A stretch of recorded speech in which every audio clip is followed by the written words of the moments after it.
प्यारे बच्चे, आप कैसे हैं? उम्मीद करें आप अच्छे होंगे और अच्छे से पढ़ाई भी कर रहे होंगे। जैसा कि आपका बोर्ड पेपर बहुत नजदीक आ गया है, इसलिए आप अच्छे से पढ़ाई कीजिए। और इसलिए मैं आपके लिए लेकर के आया हूँ 24 तारीख का जो हिंदी का पेपर होने वाला है, उस पेपर को लेकर के आया हूँ मैं। महत्वपूर्ण प्रश्न लेकर के जो आपके बोर्ड पेपर के लिए बहुत महत्वपूर्ण होगा। और मैं आपको बता दूं, इस वीडियो में मैं आपको बताऊंगा हिंदी का जो पहला नंबर का क्वेश्चन होगा, जो गद्य लेखक और रचना का नाम होगा। दूसरा नंबर का जो क्वेश्चन होगा वह आपका पद लेखक कवि और रचना का नाम होगा। तीसरा नंबर का जो होगा आपका 10 नंबर का होगा, गद्य लेखन से होगा। चौथा नंबर का जो होगा आपका वो पद्य लेखन से होगा, वो भी आपका 10 नंबर होगा, जिसमें 5 नंबर का 5 क्वेश्चन रहेगा, जिसमें 2-2 नंबर मिलेंगे आपको और टोटल 10 नंबर मिलेंगे। और 5वां नंबर का जो क्वेश्चन होगा आपका जीवन परिचय होगा। और मैं उसी सब क्वेश्चन को लेकर के आया हूँ आज आपके लिए। और इसको पढ़ने के बाद आपके लिए कोई समस्या नहीं होगा बोर्ड पेपर के लिए। और मैं आपको बता दूं, बोर्ड पेपर से यानी 24 तारीख से पहले मैं आपको 5 क्वेश्चन आज बताऊंगा, फिर 5 क्वेश्चन का वीडियो एक और मैं लेकर के आऊंगा, फिर 4 क्वेश्चन का एक वीडियो और लेकर के आऊंगा। और इस प्रकार मैं आपका पूरा सिलेबस हिंदी का जो है बोर्ड पेपर के लिए लेकर के मैं बनाऊंगा, जो आपके लिए बहुत महत्वपूर्ण होगा और इससे बाहर से क्वेश्चन नहीं पूछेंगे। इसलिए प्यारे बच्चों, आज इसको तैयार कर लीजिएगा। मैं इसमें आपको 5 नंबर तक का क्वेश्चन बताऊंगा। और मैं आपको बता देना चाहता हूं कि इस समय जो क्वेश्चन मैं बताऊंगा ना, इस समय जितने मैं क्वेश्चन बताऊंगा, जितने नंबर पर इसमें क्वेश्चन रहेगा उतने ही नंबर पर बोर्ड पेपर में रहेगा। और किस प्रकार रहेगा और मैं सब चीजों को आज आपको बताने वाला हूं। इसलिए प्यारे बच्चों, यह वीडियो आपके लिए बहुत महत्वपूर्ण होने वाला है। और मैं आपको बता दूं, जो सबसे पहला क्वेश्चन होगा, ध्यान से सुनिएगा प्यारे बच्चों, जो सबसे पहला क्वेश्चन होगा वो आपका गद्य से लेखक और रचना से होने वाला है। किससे? लेखक और रचना से होने वाला है, जिसमें 5 बहुविकल्पी होगा। कितना होगा? 5 बहुविकल्पी होगा। और 5 बहुविकल्पियों पर कितने नंबर मिलेंगे? एक नंबर मिलेगा। और टोटल कितना नंबर आपको मिलेगा?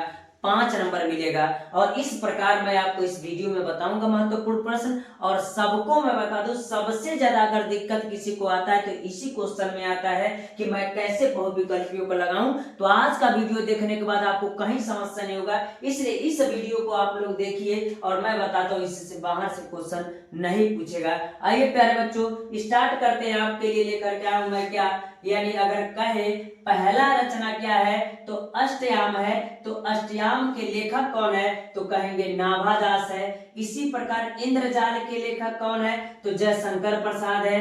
श्रृंगार रस मंडल के लेखक कौन है? तो कहेंगे गोसाई विठलनाथ है। परीक्षा गुरु क्या है? तो परीक्षा गुरु प्रथम मौलिक उपन्यास है, जिसको लिखने वाले लाला श्रीनिवास दास जी थे। तो अगला करा मैला आंचल। तो मैला आंचल किसने लिखा है? तो मैं बता दूं प्यारे बच्चों, मैला आंचल फणीश्वर नाथ रेणु ने लिखा है। आवारा मसीहा क्या है? तो आवारा मसीहा एक जीवनी है, जो विष्णु प्रभाकर द्वारा लिखा गया है। अगला करा मातृभूमि। तो मातृभूमि किसने लिखा है? तो वासुदेव शरण अग्रवाल जी ने लिखा है। तो पूरा नाम लिख सकते हैं, वासुदेव शरण अग्रवाल जी। और मैं आपको बता दूं, सबसे ज्यादा महत्वपूर्ण इसलिए यह वीडियो होने वाला है। और जो भी आप जीवन परिचय पढ़ेंगे ना, जिस कवि या लेखक का जीवन परिचय पढ़ेंगे, तो उनके जीवन परिचय से लेकर के जो पाठ सारांश को पढ़ेंगे, तो उस समय से आपका सबसे ज्यादा अगर क्वेश्चन कोई फंसता है तो यह 1-1 नंबर का जो क्वेश्चन है पाठ के जीवन परिचय से और पूरे पाठ के सारांशों में जो क्वेश्चन आते हैं उससे संबंधित आपका इसमें पूछता है। इसलिए उसको अच्छे से आप क्या कीजिएगा, पढ़िएगा। अगला कह रहा है अग्नि की उड़ान। तो अग्नि की उड़ान किसने दिया? डॉक्टर APJ अब्दुल कलाम ने दिया। आखिरी चट्टान क्या है? यात्रा विवरण है। मेरी असफलता क्या है? आत्मकथा है। ब्राह्मण पत्रिका क्या है? प्रताप नारायण मिश्र। यानी ब्राह्मण पत्रिका किसने लिखा? तो प्रताप नारायण मिश्र ने लिखा था। सत्यार्थ प्रकाश किसने लिखा? स्वामी दयानंद सरस्वती ने लिखा था। और विचार प्रवाह किसने लिखा था? हजारी प्रसाद द्विवेदी ने लिखा था। और इस प्रकार आपके लिए क्वेश्चन महत्वपूर्ण होने वाला है। अगला देखिए, हिंदी प्रदीप। हिंदी प्रदीप किसने लिखा? तो बालकृष्ण भट्ट ने क्या किया था? लिखा था। कल्पलता, तो कल्पलता क्या होगा, तो हम कहें कल्पलता हजारी प्रसाद द्विवेदी ने लिखा है आपका। अब मेरा आध्यात्मिक सफर किसने लिखा, मेरा आध्यात्मिक सफर लिखा डॉक्टर एपीजे अब्दुल कलाम ने लिखा था। भारत की एकता को किसने लिखा, तो वासुदेव शरण अग्रवाल ने लिखा था। और मैं बता दूं पृथ्वी पुत्र भी इनको कहा जाता है। क्यों कहा जाता है, क्योंकि पृथ्वी पुत्र वासुदेव शरण अग्रवाल द्वारा लिखा गया एक रचना है। अगला कह रहा है अतीत के चलचित्र क्या है, तो रेखा चित्र है। राष्ट्र का स्वरूप जो पाठ से यानी पाठ एक जो अध्याय एक है आपका वासुदेव शरण अग्रवाल, तो हो सकता है उसको ही पूछ सकता है, जैसे अशोक के फूल पूछ सकता है। इसी प्रकार इस क्वेश्चन को पढ़िएगा। मर्यादा पत्र जो है इसको किसने लिखा, संपूर्णानंद ने लिखा था। अगला कह रहा है बहादुर, तो बहादुर की कहानी भी आपको पता है, तो उसको किसने लिखा, तो अमरकांत जी ने लिखा। अंधायुग धर्मवीर भारती ने लिखा। चिंतामणि क्या है, तो चिंतामणि एक निबंध है। निंदा रस किसने लिखा, हरिशंकर परसाई लिखा। शांति निकेतन किसने लिखा, हजारी प्रसाद द्विवेदी ने लिखा। और पृथ्वी पुत्र किसने लिखा, तो पृथ्वी पुत्र वासुदेव शरण अग्रवाल ने लिखा। जो अगला आपका होने वाला हुआ है यह कह रहे बच्चे, जो आपका अगला क्वेश्चन है वो है अजात शत्रु। तो अजात शत्रु क्या है, तो एक नाटक है। 100 अजान एक सुजान, तो क्या है, इसको किसने लिखा था, 100 अजान और एक सुजान को किसने लिखा था।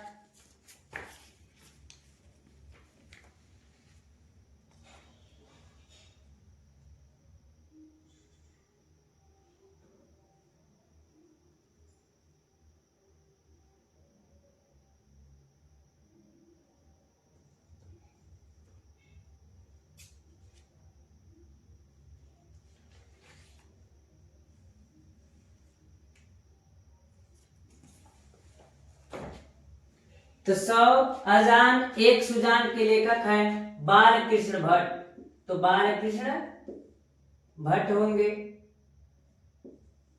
अगला जो है आपका कह रहा है मेरी जीवन यात्रा राहुल संकृतायन। पैरों में पंख बांध कर राम वृक्ष बेनीपुरी। वसुधा किसने लिखा, हरिशंकर परसाई ने लिखा। शेखर एक जीवनी भगवती चरण वर्मा ने लिखा। आनंद कादम्बरी जो आपका महत्वपूर्ण होने वाला है बद्री नारायण चौधरी यानी प्रेम धन जो है ये है। साहित्य और समाज प्रोफेसर जी सुंदर रेड्डी। भाषा और आधुनिकता प्रोफेसर जी सुंदर रेड्डी। और मैं आपको बता देना चाहता हूँ, मैंने पहले भी बता रखा है, जो बच्चे जीवन परिचय और उनका सारांश पाठ का अगर अच्छे से पढ़ेंगे तो उनका ज्यादातर क्वेश्चन उसी से हो जाएगा। क्या भूलू क्या याद करूँ ये क्या है, तो यह एक आत्मकथा है। कवि वचन सुधा भारतेंदु हरिश्चंद्र ने लिखा। वाड़ भट्ट की आत्मकथा किसने लिखा, हजारी प्रसाद द्विवेदी ने लिखा। कालिदास की ललित योजना किसने लिखा, हजारी प्रसाद द्विवेदी ने लिखा। ललित निबंध किसने लिखा, तो विद्यानिवास ने लिखा। ध्रुव यात्रा जैनेन्द्र कुमार ने लिखा। और मार्तंड जो है वो पत्र युगल किशोर शुक्ल ने लिखा था। और सूरज का 7वां घोड़ा जो है वो धर्मवीर भारती ने लिखा था। भूले बिसरे चेहरे, तो भूले बिसरे चेहरे किसने लिखा, कन्हैयालाल मिश्र ने लिखा। इस प्रकार प्यारे बच्चों आपका गद्य का पूरा होता है यानी संबंधित लेखक और रचना।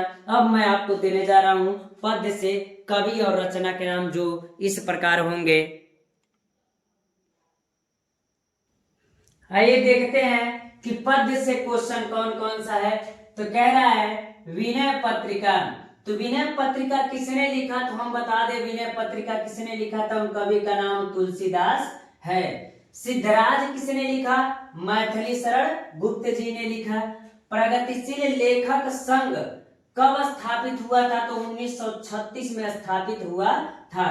रीतिकाल की विशेषताएं क्या है, तो रीतिकाल की विशेषताएं मुक्तक काव्य रचना। रीतिकाल की विशेषताएं क्या है, मुक्तक काव्य रचना।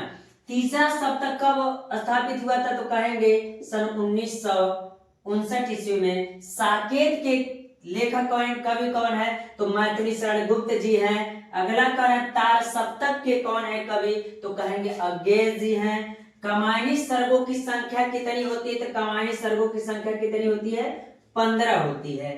पद्मावत क्या है, तो भक्ति काल का है। तो हिंदी का प्रथम कवि किसे माना जाता है, सरहपा को माना जाता है प्रथम कवि।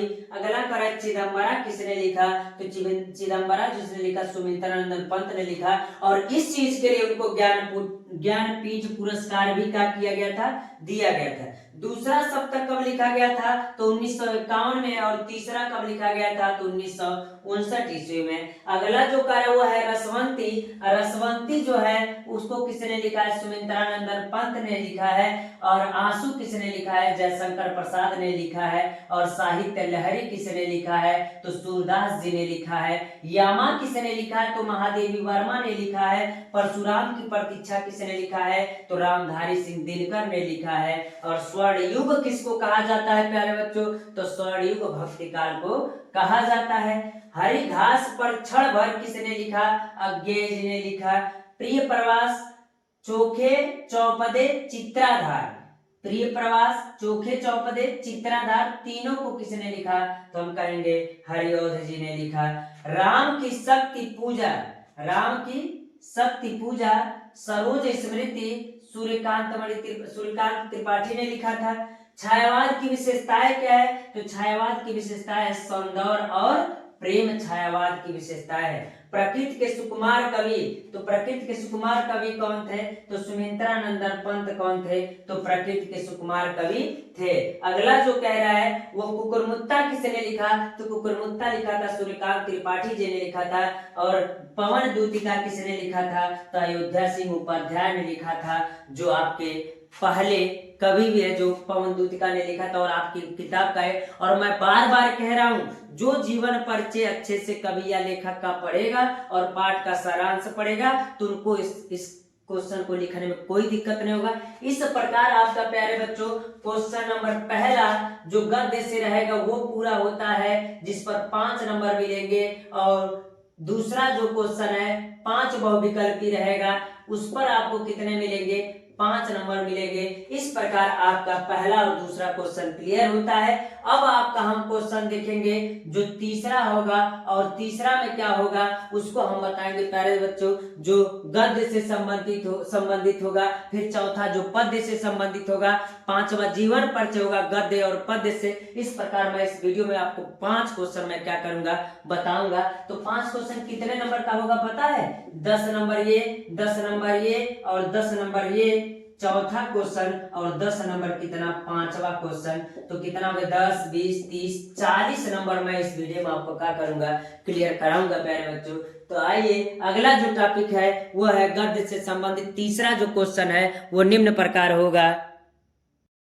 प्यारे बच्चों जो इसका तीसरा क्वेश्चन होगा उसमें आपको कुछ पैसेज मिलेंगे, यानी 4-5 लाइन का पैसेज या 7 लाइन का भी पैसेज हो सकता है। मान लीजिए ऐसे पैसेज दिया होगा, जो ये पैसेज होगा इसके नीचे क्वेश्चन कितने होंगे, तो 5 क्वेश्चन होंगे। और पांचों क्वेश्चन आपके कितने नंबर के होंगे, 2-2 नंबर के होंगे। तो इस पर टोटल आपको कितने नंबर मिलेंगे, 10 नंबर मिलेंगे प्यारे बच्चों। अगर हम आपसे कहें कि तीसरे नंबर का क्वेश्चन क्या रहेगा, तो आपको यह बात पता चल गया कि जो तीसरे नंबर का क्वेश्चन रहेगा उस क्वेश्चन में आपको पैसेज दिया होगा, और पैसेज के नीचे 5 क्वेश्चन दिया होगा, और पांचों क्वेश्चन का जवाब इसी में से छांट करके लिखना होगा। और मैं आज आपको बता दे रहा हूं ये 10 नंबर आपका कहीं नहीं जाएगा। बताने के बाद आपको कोई समस्या नहीं होना चाहिए। और इसमें एक और ऑप्शन रहता है जिसमें ये तो दिया रहता है, फिर अथवा करके इसमें फिर 5-7 लाइन दिया रहता है, और इसके नीचे भी कितना क्वेश्चन रहता है, तो इसके नीचे भी प्यारे बच्चों 5 क्वेश्चन होता है, और ये भी पांचों 2-2 नंबर का होता है, और टोटल कितना मिलता है, 10 नंबर। चाहे आप इसको कीजिए चाहे आप इसको कीजिए, किसी को करेंगे तो टोटल 10 नंबर आपको मिलेंगे। और इससे पहले मैंने अभी बताया आपको कि 1 और 2 नंबर का जो होगा वो गद्य और पद्य के लेखक और रचना का नाम हो सकता है, ये होगा पहला और दूसरा में। तो 10 नंबर का ये। तीसरा नंबर में पैसेज रहेगा, पैसेज के नीचे 5 क्वेश्चन रहेगा, पांचों का जवाब आपको देना होगा। मैं आपको एक बताऊंगा और ट्रिक बताऊंगा उसमें कि किस किस पार्ट से पूछेंगे, उस पार्ट को देख लीजिएगा, और उसके बाद इस क्वेश्चन को करने में कोई समस्या नहीं होगी। और सेम इसी प्रकार चौथा क्वेश्चन भी रहता है, लेकिन वो किससे रहता है, पद्य से। तो ये किससे है, तो गद्य से है। तो गद्य से है तो पद्य से भी रहेगा सेम इसी प्रकार। तो उसमें भी इतना ही क्वेश्चन रहेगा और 5 क्वेश्चन रहेगा। टोटल आपको कितने नंबर मिलेंगे? 10 नंबर मिलेंगे। तो आइए प्यारे बच्चों अगला करके इसको देखते, इसका देखते कि किस प्रकार ये होगा और हमको किस प्रकार नंबर मिलेंगे। और मैं आपको बता दूं, अगर कह दूं कि यह गद्य से है तो कैसे पहचानेंगे किस पार्ट से लिया गया। मान लीजिए 4 लाइन है, 4 लाइन में मैं बता दूं, पहला जो पार्ट मैं बताऊंगा वह राष्ट्र का स्वरूप होगा। क्या होगा? राष्ट्र का स्वरूप होगा। और मैं तरीका बता दे रहा हूं कि इसके लेखक और कवि का नाम कैसे याद कीजिएगा।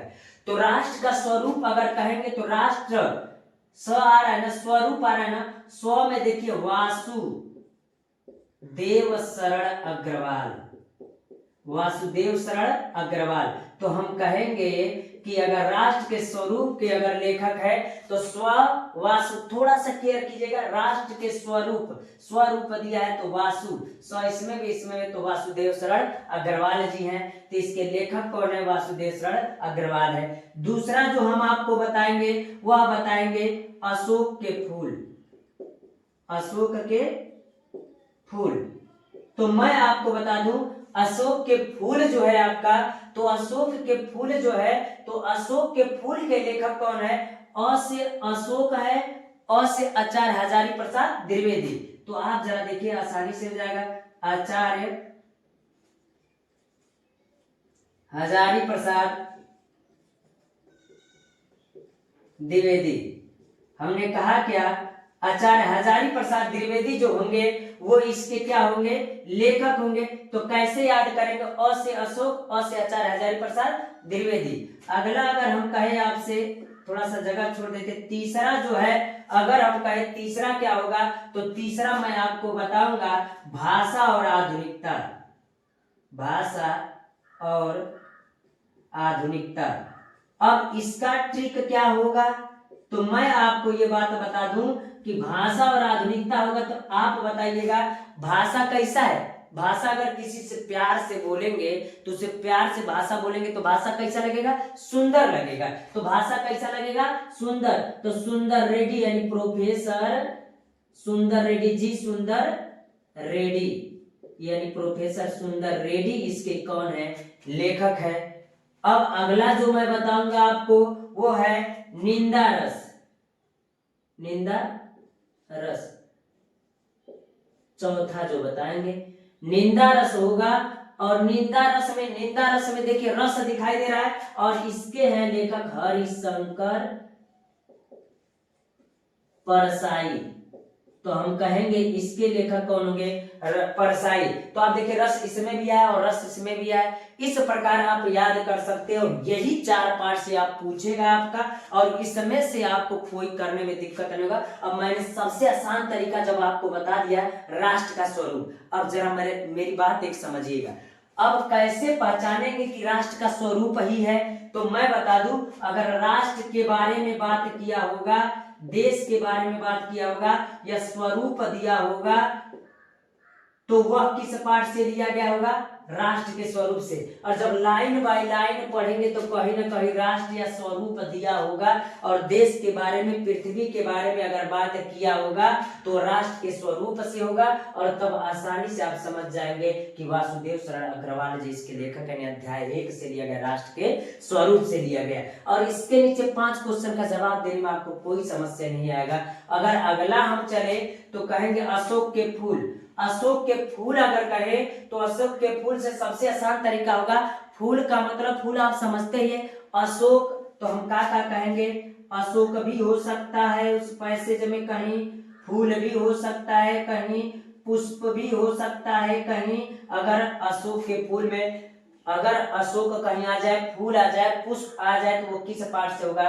तो आचार्य हजारी प्रसाद द्विवेदी के अशोक के फूल पाठ से होगा। तो इस प्रकार आप समझ लीजिएगा किस पाठ से? इससे है। अगर कहे भाषा और आधुनिकता, तो भाषा और आधुनिकता कैसे पहचानेंगे? पूरे पैसेज को पढ़िएगा, और पूरे पैसेज में पढ़ने में अगर कहीं आपको भाषा, पूरा पैसेज आज मिला लीजिएगा, आज आप लोग देखिएगा सब में मिलेगा, या तो भाषा आ जाएगा और नहीं तो आधुनिकता आ जाएगा ना। जब आधुनिकता आ जाएगा तो इस प्रकार हम कह सकते भाषा और आधुनिकता अगर आ जाएगा तो भाषा और आधुनिकता से लिया गया होगा। और भाषा कैसा होता है तो सुंदर होता है, तो उसके लेखक कौन होंगे तो प्रोफेसर जी सुंदर रेड्डी होंगे। अगला देखिएगा, अगला कह रहा है निंदा रस। तो सबसे मैं आसान तरीका बता दूं, निंदा रस में निंदा ही मिल जाएगा आपको और ढूंढने की बात ही नहीं पड़ेगी। तो निंदा रस आएगा तो निंदा रस भी आ सकता है लिखा हुआ। तो इस प्रकार अगर देखिएगा इस पूरे पैसेज में पढ़ने पर अगर ये सब चीज आएगा तो ये तीनों चारों पाठ होगा और इससे अलग से नहीं आएगा, ये मैं बता दे रहा हूं, इसी पाठों से कोई आएगा। अब चलते प्यारे बच्चों मैं आपको समझाऊंगा, यानी एक लिख करके मैं बताऊंगा आपको कि किस प्रकार पैसेज दिया होगा और उसके नीचे क्वेश्चन कितना दिया होगा और उस क्वेश्चन को किस प्रकार हम करेंगे और करने के बाद 2-2 अंक करके हम टोटल 10 अंक प्राप्त करेंगे। मान लीजिए इसी में से कोई पाठ हमने क्या कर लिया, ले लिया और उसी में का पैसेज दिया हुआ है कितना 5-7 लाइन का दिया, मेरे में 5-7 लाइन दिया, जब आप अपने से करेंगे तो आपका ज्यादा हो जाएगा। तो अगर हम कहे कि 5-7 लाइन दिया होगा तो किस प्रकार, मान लीजिए इसमें सब बताएंगे तब तो बहुत लंबा वीडियो हो जाएगा और तो आपके लिए समस्या हो जाएगा। तो मैं ट्रिक बता दिया हूं। अब मानिए किसी पार्ट से, जरूरी इस पार्ट से होगा क्या, जरूरी इस पार्ट से होगा क्या, जरूरी इस पार्ट से, किसी पार्ट से हो सकता है, आपको लिखने में कोई समस्या नहीं होना। क्या 2 में से एक नहीं आएगा, क्या देखना तुम दोनों आएगा, तुम सोचोगे कौन लिखे आंसर। ठीक है, अब चलते, अगर हम आपसे कहे कि मान लीजिए पैसेज दिया हो इस प्रकार, उसके नीचे 5 क्वेश्चन दिया हुआ है ना, तो पहला ही पढ़िए, कह रहा है अशोक का वृक्ष जितना ही मनोहर हो। अशोक तो पहले ही आ गया ना, पहले ही अशोक के आगे, तो आप बताइए अशोक के फूल जब आ गया, अशोक पहले आ गया तो आप समझ गए कि अशोक के फूल से यह लिया गया है। अगला कह रहा है जितना भी रहस्यमय हो, अशोक का फूल जितना ही मनोहर और रहस्यमय हो, जितना भी रहस्यमय हो, जितना भी अलंकारमय हो, जितना भी अलंकारमय हो, परंतु है वह उस विशाल सम्मत पर है वह उस विशाल सम्मत सभ्यता की परिष्कृत रुचि का ही प्रतीक है। यानी सभ्यता का ही रुचि का प्रतीक है। कौन, तो कहेंगे अशोक का वृक्ष। अगला कह रहा है जो साधारण प्रजा के परिश्रमों पर पली थी, जो साधारण प्रजा के परिश्रमों पर पली थी, यानी अशोक का वृक्ष कह दे कि जो साधारण प्रजा के परिश्रमों पर, किसी व्यक्ति ने, प्रजा ने ही लगाया होगा, उसके रक्त के संचार कणों को खाकर बड़ी हुई थी, उसके रक्त के संचार कणों को खा करके बड़ी हुई थी और लाखों करोड़ों की उपेक्षा से जो समृद्ध हुई थी, वे सामंत उखड़ गए। यानी वो लोग जिसने किया था उसका निर्माण, वो सामंत का हो गए, उखड़ गए। इसको लाइन नहीं खींचना, देखिएगा ये भी नहीं रहेगा और ये भी नहीं रहेगा, इसको भी हम लोग क्या कर लेते हैं, मिटा देते हैं, क्योंकि रेखांकित सब दिया हुआ है ना, लिखने में हमको दिक्कत हो जाएगा। तब क्या कह रहा है, कह रहा है कि वे सामंत उखड़ गए, समाज ढह गए और मदनोत्सव की धूमधाम भी क्या हो गई, मिट गई। यानी अशोक के वृक्ष की बात कर रहा है। अब जरा देखिएगा, इस समय कह ये रहा है कि पहला क्वेश्चन 5 क्वेश्चन इससे पैसे दिया रहेगा अथवा करके आपको कोई समस्या नहीं होगा। अगर हम आपसे कहे कि अशोक का वृक्ष जितना ही मनोहर होगा, तो पहला क्वेश्चन कर रहा है सामंत सभ्यता का परिष्कृत रुचि का प्रतीक क्या है, तो कहेंगे सामंत सभ्यता के परिष्कृत रुचि का प्रतीक अशोक का वृक्ष है, यही तो है। तो अगर हम कहेंगे तो याद रखिएगा पेपर में कैसे लिखेंगे, तो हम कहेंगे प्रश्न नंबर चौथा चल रहा है, प्रश्न नंबर तो आपको पता है तीसरा चल रहा है और तीसरा का क चल रहा है, या 1 नंबर, अगर क दिया रहेगा तो क लिखिएगा, ख दिया रहेगा तो या अ कुछ भी दिया होगा। मान लीजिए हमने लिख दिया क्या, पहला, तो पहला का उत्तर जब लिखेंगे तो आपको भी बोर्ड कॉपी में ऐसे जब लिखेंगे तो सामंत सभ्यता का परिष्कृत रुचि का प्रतीक क्या है, तो देखिएगा अशोक का वृक्ष जितना ही मनोहर हो, जितना भी रहस्यमय, जितना भी अलंकारमय हो, वह उस विशाल सामंत सभ्यता का परिष्कृत का रुचि है। विशाल सम्मत सभ्यता का क्या है, रुचि है, तो कौन, अशोक का वृक्ष। तो कहेंगे सामंत सभ्यता, यही देखिए सामंत सभ्यता की परिष्कृत रुचि का प्रतीक, रुचि का प्रतीक अशोक का वृक्ष है। उम्मीद कर रहे हैं प्यारे बच्चों आपको समझ में आ रहा होगा।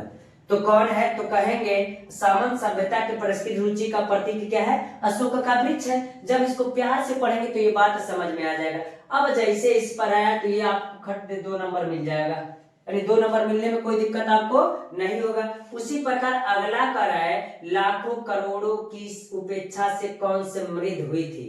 लाखों करोड़ों की क्या कर रहा है क्वेश्चन, जो साधारण प्रजा के परिश्रमों पर पली बढ़ी थी, उसके रक्त संचार के कणों को खा करके बड़ी हुई थी। लाखों करोड़ों की अपेक्षा जो समृद्ध हुई थी वो सामंत उखड़ गए।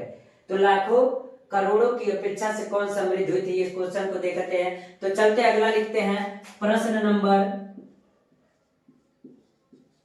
कौन सा, दूसरा। तो दूसरा जो प्रश्न कह रहा है वो कह रहा है लाखों करोड़ों की अपेक्षा कौन समृद्ध हुई थी। तो इस क्वेश्चन को देखते हैं। तो ये कह रहा है कि लाखों करोड़ों की अपेक्षा से कौन समृद्ध हुआ था। तो कहेंगे लाखों करोड़ों के सामंत न समृद्ध हुए थे। तो कहेंगे लाखों, उत्तर में लिखिए, लाखों करोड़ों, लाखों करोड़ों की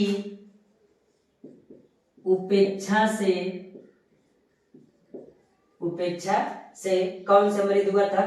तो कहेंगे उपेक्षा से सामंतवाद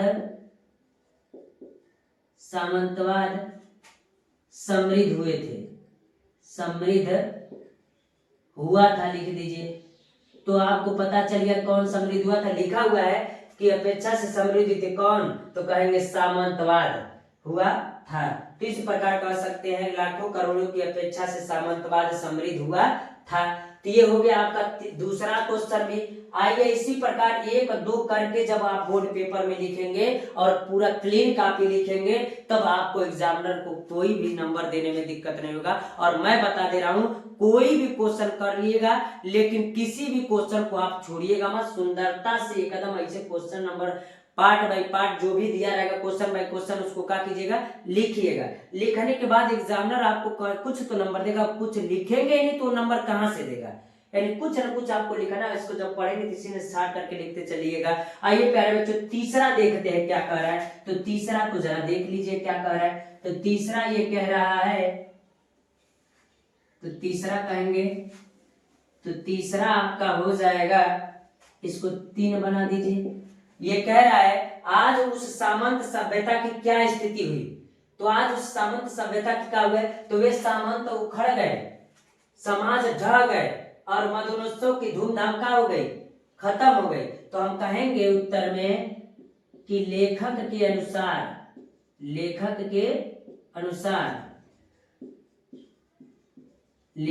अनुसार वे सामंतवाद उखड़ गए, वे सामंत उखड़ गए, क्या हो गए, उखड़ गए। और क्या कह रहा है, समाज ढह गए, और उनके समाज ढह गए, समाज ढह गए। और मधुनोत्सव का मतलब विलासिता पूर्वक धूमधाम खत्म हो गया, यानी उनका विलासिता पूर्वक जीवन, उनका विलासिता पूर्वक जीवन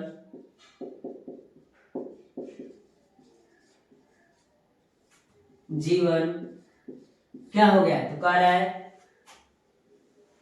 मिट गया है। तो कहेंगे मिट गया है, मिट गया, यानी कह रहा है क्वेश्चन कि आज उस सामंत सभ्यता की स्थिति क्या हुई, वे सामंत उखड़ गए, समाज ढह गए, उनके मधुनोत्सव का मतलब जो उनका विलासिता पूर्वक जीवन था वो भी क्या हो गया, मिट गया।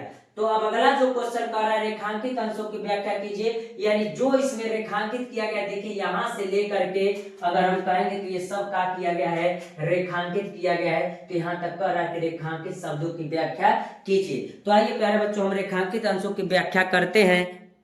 प्यारे बच्चों जो चौथा क्वेश्चन है रेखांकित अंशों की व्याख्या करना है, तो जिस शब्द का रेखांकित अंशों की व्याख्या करना है जिसके नीचे रेखा खींचा गया होता है उसमें ज्यादा परिवर्तन नहीं करना रहता है। जो रेखा खींचा गया है उसी शब्दों को थोड़ा सा परिवर्तन करके अपने शब्दों में लिख देना चाहिए। तो आइए हम लिख करके देखते हैं। तो कह रहे जो साधारण प्रजा के परिश्रमों पर पली थी, यानी जो सामंत लोग थे, जो साधारण प्रजा थी उनके परिश्रम पर पली थी। जो परिश्रमी लोग काम करते थे, यानी जो प्रजा थी काम करती थी, उसके रक्त के संसार कणों से खाकर बड़ी हुई थी और उनके परिश्रम से वो सामंतवाद जो थे वो पले थे और लाखों करोड़ों की अपेक्षा से समृद्ध थे और लाखों करोड़ लोगों के मेहनत से परिश्रम से सफल हुए थे। और जब वो व्यक्ति कार्य नहीं करेगा अच्छे से तो एक दिन उनका साम्राज्य क्या हो जाएगा, ढह जाएगा, समाज ढह जाएगा, उखड़ जाएंगे, मिट जाएंगे, ये सब चीजें कहेंगे। तो कहेंगे लेखक के अनुसार संसार का नियम है जो समय के साथ परिवर्तनशील होता है, कुछ समय पश्चात जो व्यक्ति जैसा करता है वह उसके सामने एक दिन वैसा ही आता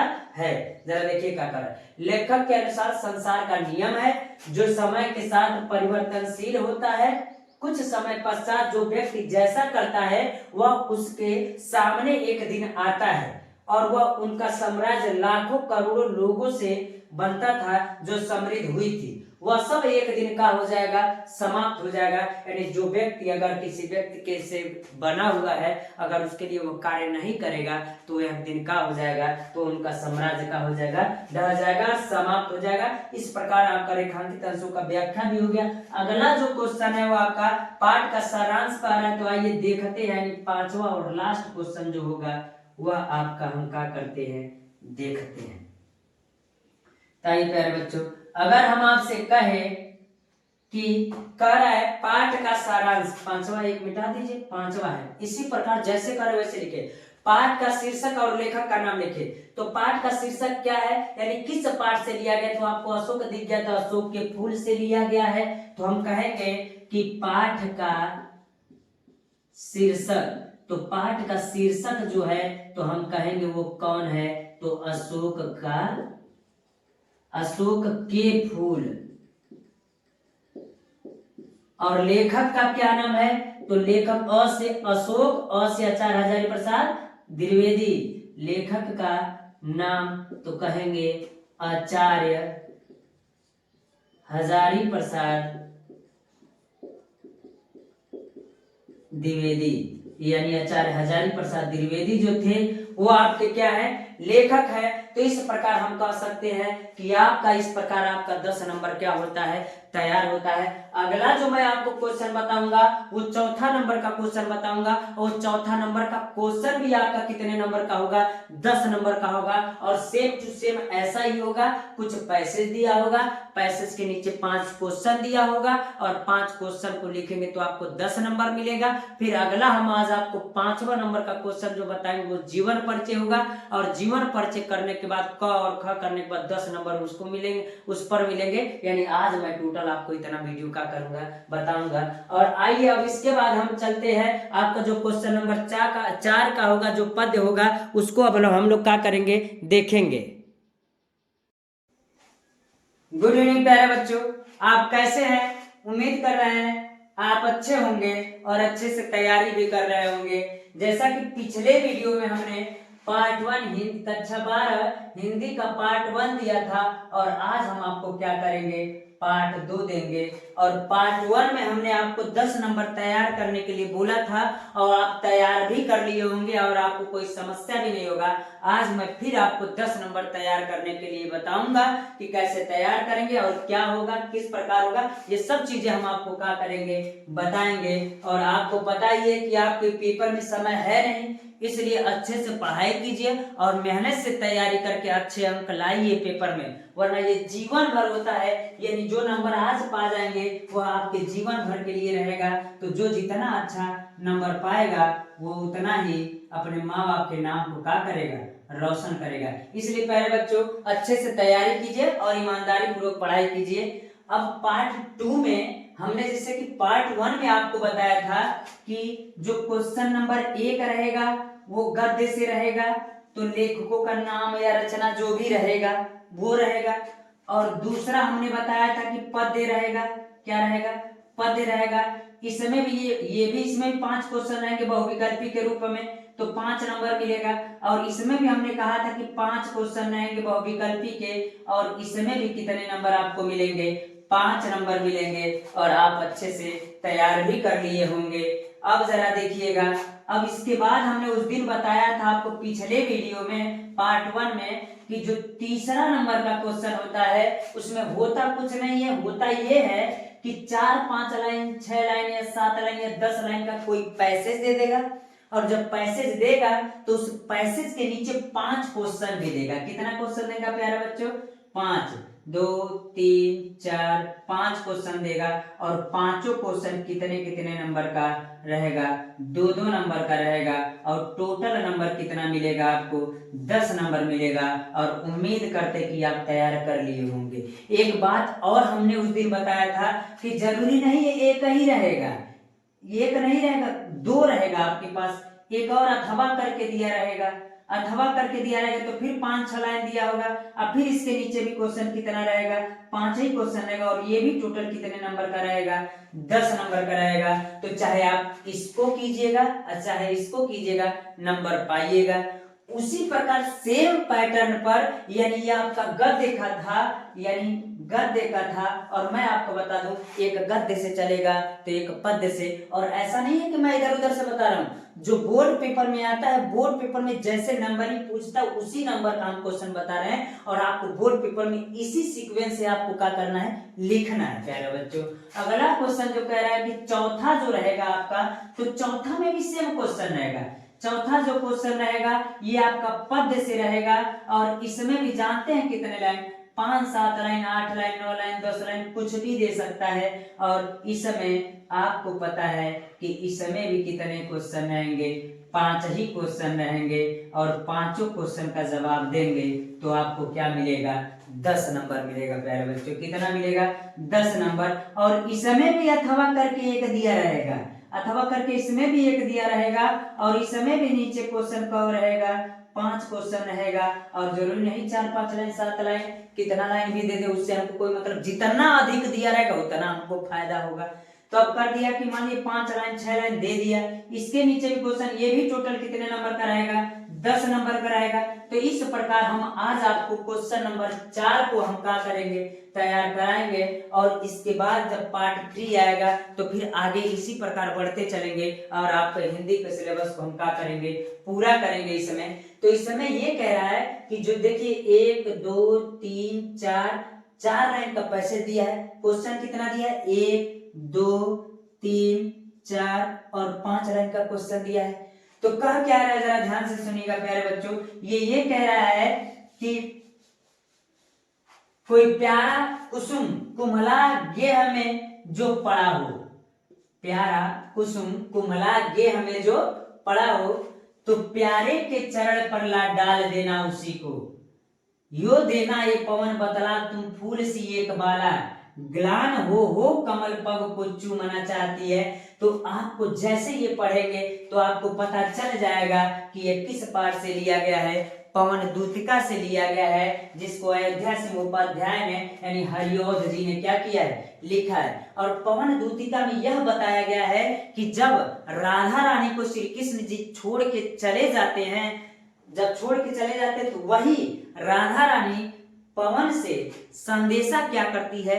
भिजवाती है। और कहती है कि हे पवन, यानी अयोध्या सिंह उपाध्याय जी कहते हैं कि राधा रानी कहती है कि हे पवन, कोई प्यारा कुसुम यानी कोई प्यारा फूल, कुमला कर यानी मुरझा करके, गेह का मतलब घर में जो पड़ा हो, यानी कोई प्यारा फूल यानी पुष्प, कुमला करके यानी मुरझा करके घर में जो पड़ा हो, तो प्यारे के चरण पर ला डाल देना उसी को।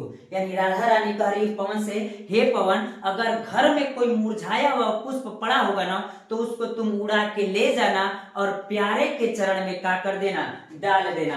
प्यारे के चरण का मतलब, प्यारे किसको कहा गया है? यानी श्री कृष्ण जी को कहा गया है। यानी राधा रानी कह रही है किससे? अपने दुखों का वर्णन किससे कर रही है? यानी पवन से वर्णन कर रही है। और कह रही है कि क्या? कोई प्यारा कुसुम कुमला गेह में जो पड़ा हो, यानी कोई प्यारा सा फूल अगर मुरझा करके घर में पड़ा होगा, तो प्यारे के चरण कमल पर ला डाल देना उसी को।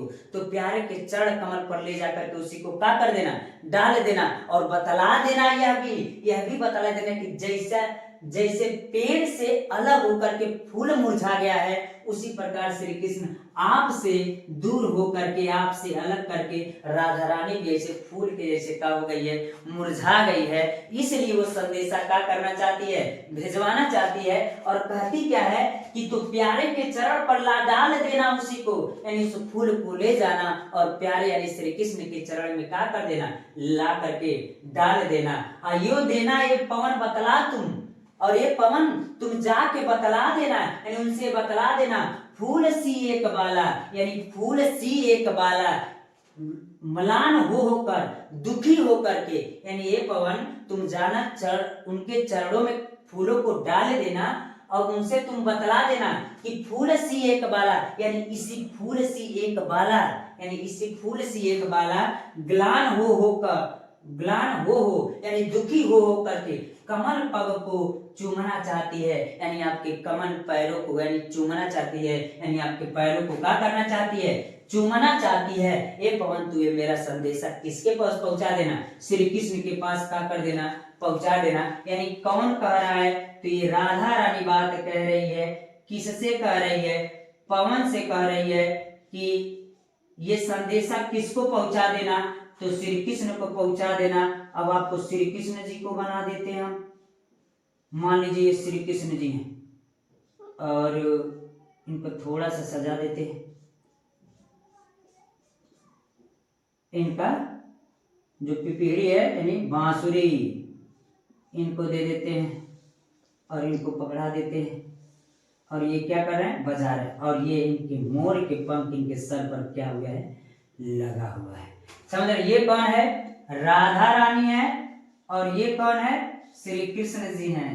यानी इनके प्रेम में दूर होकर के पवन से संदेशा क्या कर रही हैं, भिजवा रहे प्यारे बच्चों।